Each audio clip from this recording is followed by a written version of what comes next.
राज्य निवडणूक आयोगाने त्यांच्या सिस्टीमवर टूल विकसित केलेलं आहे आणि या टूलच्या माध्यमाने प्रत्येक नगरपरिषद नगरपंचायतीमधील प्रभागामध्ये संभाव्य दुबार मतदार हे डबल स्टार असे चिन्ह त्याच्या पुढे आलेले आहे।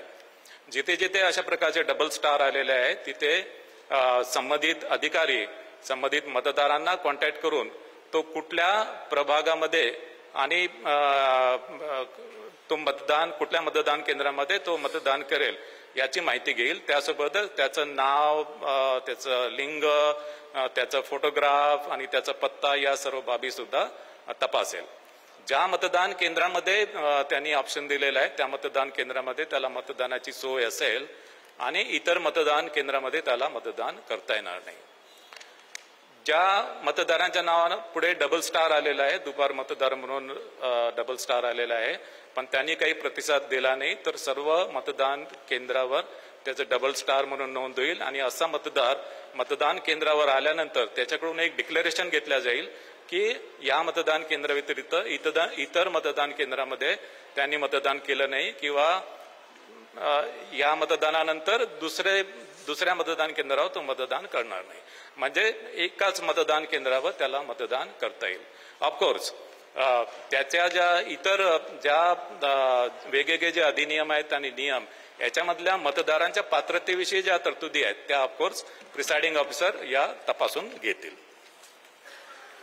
मतदार जागृतीच्या संदर्भात मतदानाचा टक्का वाढावा यासाठी आम्ही 32 वेगवेगळ्या प्रकारचे ऍक्च्युअली वोटर्स अवेअरनेस कॅम्पेन आम्ही घोषित केलेले आहेत आणि संबंधित नगर परिषद आणि नगरपंचायती यांच्या निधीमधून हे जे मतदान आणि काही निधी राज्य निवडणूक आयोगाकडे पण आहे, सोशल मीडियाच्या माध्यमाने आणि राज्य निवडणूक आयोगाने त्याच्या संदर्भात एक गीत सुद्धा तयार केलेलं आहे आणि या वोटर्स अवेअरनेस कॅम्पेनच्या माध्यमाने मतदानाचा टक्का जास्तीत जास्त वाढेल याच्याबद्दल आम्ही दक्षता घेतलेली आहे।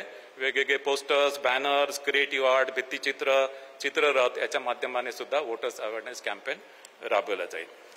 मतदान केंद्रावर पुरेशा सुविधा देण्यात आलेल्या आहेत आणि त्याच्यामध्ये विशेष करून दिव्यांग मतदार, तान्ह्या बाळासह ज्या स्त्रिया आहेत, गरोदर स्त्रिया आहेत, ज्येष्ठ नागरिक आहेत यांना प्राधान्याने मतदान करून दिलं जाईल।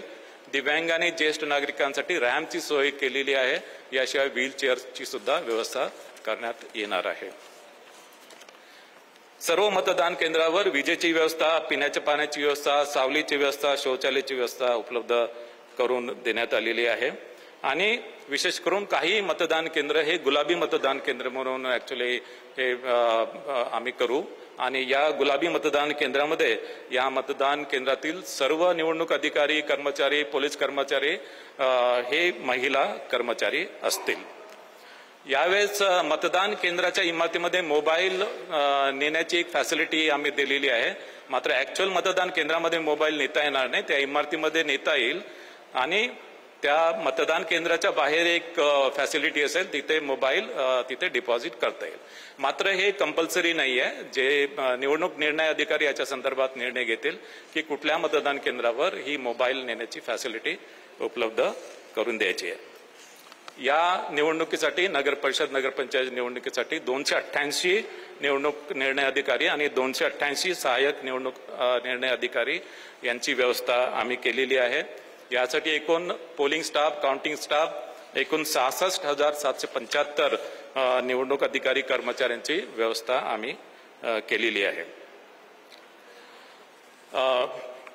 यामध्ये एकूण मतदार, पुरुष मतदार हे 53,79,931 असतील, महिला मतदार 53,22,870 असतील आणि इतर मतदार म्हणजे याच्यामध्ये ट्रान्सजेंडर येतात ते 775 मतदार असतील। अशा अनुषंगाने एकूण मतदार 1,07,03,576 असतील। 13,355 मतदान केंद्राच्या माध्यमाने ही निवडणूक कंडक्ट केल्या जाईल। एकूण 246 नगर परिषदेची निवडणूक होत आहे, 42 नगरपंचायती आहेत, 288 अध्यक्षपदांच्या जागा आहेत, एकूण प्रभाग 3,820 आहेत एकूण सदस्य संख्या 6,859 आहे. त्यापैकी महिलांसाठी 3,492 प्रभाग आरक्षित आहे. अनुसूचित जातीसाठी 895 जागा आहेत. त्यापैकी 498 महिलांसाठी आरक्षित आहेत. अनुसूचित जमातीसाठी 338 सदस्य पद आहेत. त्यापैकी 187 महिला असतील. नागरिकांच्या मागासवर्ग प्रवर्गासाठी 1,821 जागा आहेत. त्यापैकी 1,005 महिला असतील आणि सर्वसाधारण 3,805 जागा असतील. त्यापैकी 1,802 महिला असतील. आता विभागनिहाय किती नगरपरिषद नगरपंचायतीच्या निवडणूक होत्या हे मी घोषित करतोय. कोकण विभाग 27, नाशिक विभाग 49, पुणे विभाग 60, छत्रपती संभाजीनगर विभाग 52, अमरावती विभाग 45 आणि नागपूर विभाग 55. हा निवडणूक कार्यक्रम जाहीर झाल्यापासून संबंधित नगरपरिषद नगरपंचायतीच्या कार्यक्षेत्रामध्ये आचारसंहिता लागू करण्यात आलेली आहे आणि ही आचारसंहिता जरी नगरपरिषद नगरपंचायतीच्या कार्यक्षेत्रात जरी लागू असेल तरी अन्य ठिकाणी देखील काही कार्यक्रम किंवा काही निर्णय झाले आणि ते नगरपरिषद नगरपंचायतीच्या मतदारांवर परिणाम करत असतील तर त्याला सुद्धा आचारसंहिता त्याला लागू होईल. मात्र नैसर्गिक आपत्तीबाबत काही उपाययोजना किंवा मदत द्यायची असेल त्याला आचारसंहितेची आडकाठी राहणार नाही.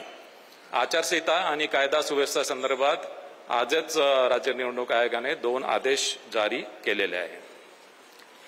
आता मी नगरपरिषद नगरपंचायत यांचा प्रत्यक्ष निवडणूक कार्यक्रम जाहीर करत आहे. नामनिर्देशन पत्र दाखल करण्यास सुरुवात 10 नोव्हेंबर 2025. नाम निर्देशन पत्राची दाखल करण्याची अंतिम मुदत 17 नोव्हेंबर 2025.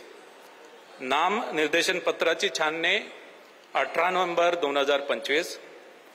अपील नसलेल्या ठिकाणी नाम निर्देशन पत्र माघारी घेण्याची अंतिम मुदत 21 नोव्हेंबर 2025. अपील असलेल्या ठिकाणी नाम निर्देशन पत्र माघारीची अंतिम मुदत 25 नोव्हेंबर 2025. निवडणूक चिन्ह नेमून देण्याचा तसेच अंतिमरित्या निवडणूक लढविणाऱ्या उमेदवारांची यादी 26 नोव्हेंबर 2025. मतदानाचा दिवस 2 डिसेंबर 2025. मतमोजणीचा दिवस 3 डिसेंबर 2025. शासन राजपत्रात निकाल प्रसिद्ध करण्याचा दिवस 10 नोव्हेंबर 2025. सॉरी 10 डिसेंबर 2025. तर या अनुषंगाने नगरपरिषद नगरपंचायतीच्या निवडणुका या स्वच्छ, पारदर्शक, निर्भय आणि कायदा व नियमाच्या चौकटीत करण्याची संपूर्ण दक्षता राज्य निवडणूक आयोगाने घेतलेली आहे.